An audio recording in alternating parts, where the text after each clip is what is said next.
তো বন্ধুরা আবার আর একটা ভিডিও নিয়ে চলে এসেছি।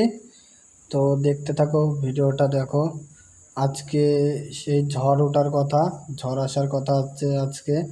তো বিকালে 5:30টার দিকে গিয়েছিলাম, আমাদের বাড়ির পাশে মাঠ আছে, ওই মাঠে গিয়েছিলাম। সব ফুটবল খেলে, ব্যাট বল খেলে, কেউ কেউ দৌড়ায় মাঠে, যে যে কাজ করে মাঠে বসে থাকে অনেকে।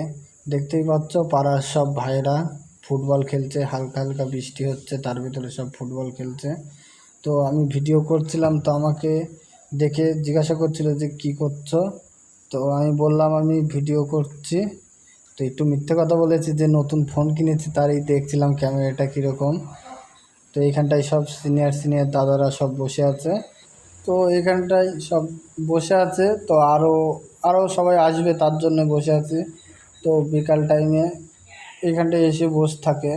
তো আমার তো টাইম হয় না, আমি কাজে থাকি, তাই আমার টাইম হয় না। আজকে ছুটি ছিল, তাই আজকে এসে এই দাদাদের সাথে এসে আর একটু আড্ডা মারছিলাম। তো আজকে শুনছিলাম যে ঝড় হবে রাতে খুব। তো ঝড় তো এমনিও হচ্ছে, এখন যে দাঁড়িয়ে আছি এইখানেও ঝড়ের মতনই হাওয়া হচ্ছে। এত জোরে হাওয়া দিল তো সাইকেলটাই পড়ে গেল। তো আমার ভিডিও এখানেই শেষ করব, আবার আর একটা নতুন ভিডিওয় দেখা হচ্ছে। তো ভালো থেকো।